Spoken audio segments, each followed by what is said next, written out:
ಮಜ್ಜಿಗೆ ಪಾಳ್ದ ಅಥವಾ ಮಜ್ಜಿಗೆ ಹುಳಿ ಈ ಒಂದು ಸ್ಟೆಪ್ ಫಾಲೋ ಮಾಡೋದ್ರಿಂದ ತುಂಬಾನೇ ಟೇಸ್ಟಿಯಾಗಿ ಆಗುತ್ತೆ. ಹಾಗಾಗಿ ವಿಡಿಯೋನ ಸ್ಕಿಪ್ ಮಾಡದೆ ಲಾಸ್ಟ್ ವರ್ಗು ನೋಡಿ. ಪರ್ಫೆಕ್ಟ್ ಆಗಿ ಒಂದು 5 ನಿಮಿಷದಲ್ಲಿ ಹೇಗ್ ಮಾಡ್ಕೋಬೇಕು ಅನ್ನೋದನ್ನ ತೋರಿಸ್ತೀನಿ. So welcome to Desi eat Desi love Desi.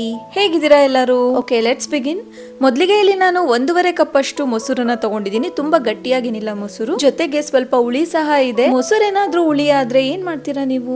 ಬಿಸಾಕ್ತೀರಾ? No, ಆತರ ಮಾಡಕ್ ಹೋಗ್ಬೇಡಿ. ಈ ಹುಳಿ ಮೊಸರಿಂದ ಮಜ್ಜಿಗೆ ಹುಳಿನ ಮಾಡ್ಕೊಳ್ಳಿ, ತುಂಬಾನೇ ಚೆನ್ನಾಗಿರುತ್ತೆ.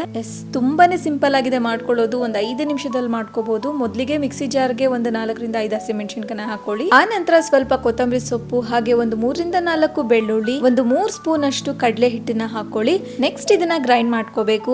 ಆದ್ರೆ ಇದಕ್ಕೆ ನೀರನ್ನ ಆಡ್ ಮಾಡ್ಕೊಂಡು ಗ್ರೈಂಡ್ ಮಾಡ್ಕೊಳಕ್ ಹೋಗ್ಬೇಡಿ. ಮೊಸರನ್ನೇ ಒಂದು ಅರ್ಧ ಕಪ್ ಅಷ್ಟು ಹಾಕ್ಬಿಟ್ಟು ಗ್ರೈಂಡ್ ಮಾಡ್ಕೊಳ್ಳಿ. ಸೊ ಇದನ್ನ ಮಾಡ್ತಾ ನಿಮ್ಮ ಹತ್ರ ಒಂದು ಸ್ಮಾಲ್ ರಿಕ್ವೆಸ್ಟ್, ನೀವೇನಾದ್ರೂ ನನ್ನ ಚಾನಲ್ಗೆ ಹೊಸಬ್ರಾಗಿದ್ರೆ ಪ್ಲೀಸ್ ಈಗಲೇ ಸಬ್ಸ್ಕ್ರೈಬ್ ಮಾಡ್ಕೊಳ್ಳಿ, ಹಾಗೆ ಬೆಲ್ ಐಕನ್ ಪ್ರೆಸ್ ಮಾಡ್ಕೊಳ್ಳಿ. ಅಂಡ್ ನಾನು ಯಾವುದೇ ರೆಸಿಪೀಸ್ ನ ಅಪ್ಲೋಡ್ ಮಾಡಿದ್ರು ನಿಮ್ಗೆ ಈಸಿಯಾಗಿ ರೀಚ್ ಆಗುತ್ತೆ. ಅಂಡ್ ರೆಸಿಪೀಸ್ ನ ನೋಡಿ ನಿಮ್ಗೆ ಏನಾದ್ರೂ ಇಷ್ಟ ಆದ್ರೆ ಮರಿದೆ ಕಮೆಂಟ್ ಹಾಕಿ. ಓಕೆ, ಗ್ರೈಂಡ್ ಮಾಡ್ಕೊಂಡಿದ್ದಾಯ್ತು. ನೆಕ್ಸ್ಟ್ ಅದನ್ನ ಒಂದು ಬೌಲ್ಗೆ ತೆಗೆದು ಉಳಿದಿರೋ ಮೊಸರು ಏನಿರುತ್ತಲ್ವಾ ಅದನ್ನ ಸಹ ಅದಕ್ಕೆ ಆಡ್ ಮಾಡ್ಕೊಂಡು ಚೆನ್ನಾಗಿ ಇದನ್ನ ಬೀಟ್ ಮಾಡ್ಕೊಳ್ಳಿ. This step is very important. ಈ ತರ ಚೆನ್ನಾಗಿ ಬೀಟ್ ಮಾಡ್ಕೊಂಡಾಗ್ಲೇ ಮಜ್ಜಿಗೆ ಹುಳಿ ಸ್ಮೂತ್ ಆಗಿ ತುಂಬಾ ಚೆನ್ನಾಗಿ ಬರುತ್ತೆ. ಓಕೆ, ನೆಕ್ಸ್ಟ್ ಈಗ ಒಂದು ಪ್ಯಾನ್ಗೆ 3ರಿಂದ 4 ಸ್ಪೂನ್ ಅಷ್ಟು ಎಣ್ಣೆನ ಹಾಕೊಳ್ಳಿ. ಆ ನಂತರ ಅದಕ್ಕೆ ಒಂದು ಅರ್ಧ ಸ್ಪೂನ್ ಅಷ್ಟು ಸಾಸಿವೆ, ಒಂದು ಅರ್ಧ ಸ್ಪೂನ್ ಅಷ್ಟು ಜೀರಿಗೆ, 2ರಿಂದ 3 ಒಣಮೆಣಸಿನಕಾಯಿ, ಹಾಗೆ ಒಂದು ಅರ್ಧ ಸ್ಪೂನ್ ಅಷ್ಟು ಹಿಂಗನ್ನ ಆಡ್ ಮಾಡ್ಕೊಳ್ಳಿ. ತುಂಬಾ ಹೊತ್ತು ಫ್ರೈ ಮಾಡ್ಕೊಳಕ್ ಹೋಗ್ಬೇಡಿ. ಒಂದು 5 ಸೆಕೆಂಡ್ ಫ್ರೈ ಮಾಡ್ಕೊಂಡು ಇಮಿಡಿಯೇಟ್ಲಿ ಇದಕ್ಕೆ ಈ ಮೊಸರಿನ ಮಿಕ್ಸ್ಚರ್ ನಾವೇನ್ ರೆಡಿ ಮಾಡ್ಕೊಂಡಿದ್ವಲ್ವಾ ಇದಕ್ಕೆ ಹಾಕ್ಬಿಡಿ. And this is very important. Low flame ಅಲ್ಲೇ ಇಡಿ. ನೀವೇನಾದ್ರೂ ಮೀಡಿಯಂ ಅಥವಾ ಹೈ ಫ್ಲೇಮ್ ಅಲ್ಲಿ ಇಟ್ರೆ ಮಜ್ಜಿಗೆ ಒಡೆದೋಗೋ ಚಾನ್ಸಸ್ ಇರುತ್ತೆ. ಸೊ ಲೋ ಫ್ಲೇಮ್ ಅಲ್ಲೇ ಇದನ್ನ ಚೆನ್ನಾಗಿ ಮಿಕ್ಸ್ ಮಾಡ್ಕೊಳ್ಳಿ. ನೆಕ್ಸ್ಟ್ ಈಗ ಇದ್ರದ್ದು ಕನ್ಸಿಸ್ಟೆನ್ಸಿನ ಅಡ್ಜಸ್ಟ್ ಮಾಡ್ಕೊಳ್ಳೋಣ. ಸೊ ತುಂಬಾ ತಿಕ್ಕಾಗಿದೆ, ಇನ್ನೂ ತಿಕ್ಕಾಗುತ್ತೆ ಕಡಲೆ ಹಿಟ್ಟು ಹಾಕಿರೋದ್ರಿಂದ. ಇದಕ್ಕೆ ಮೊದಲಿಗೆ ಒಂದು ಅರ್ಧ ಕಪ್ ಅಷ್ಟು ನೀರನ್ನ ಆಡ್ ಮಾಡ್ಕೊಂಡು ಚೆನ್ನಾಗಿ ಮಿಕ್ಸ್ ಮಾಡ್ಕೊಳ್ಳಿ. ಕನ್ಸಿಸ್ಟೆನ್ಸಿ ನೋಡಿ ಹೀಗಿರುತ್ತೆ. ನೆಕ್ಸ್ಟ್ ಇದಕ್ಕೆ ಒಂದು 1/4 ಸ್ಪೂನ್ ಅಷ್ಟು ಅರಿಶಿನ ಪುಡಿ, ಹಾಗೆ ರುಚಿಗೆ ತಕ್ಕಷ್ಟು ಉಪ್ಪನ್ನ ಆಡ್ ಮಾಡ್ಕೊಳ್ಳಿ.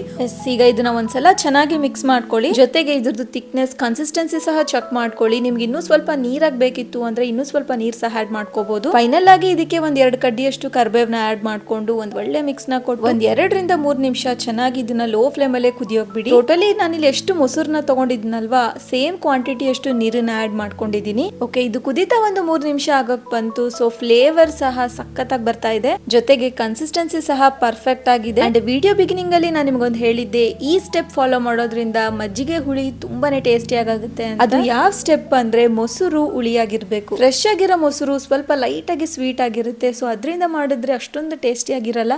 ಹಾಗಾಗಿ ಸ್ವಲ್ಪ ಹುಳಿ ಮೊಸರಿಂದ ಮಾಡಿ ತುಂಬಾನೇ ಟೇಸ್ಟಿ ಆಗುತ್ತೆ. ವಿಡಿಯೋ ಇಷ್ಟ ಆಗಿದ್ರೆ please like, share, comment and subscribe.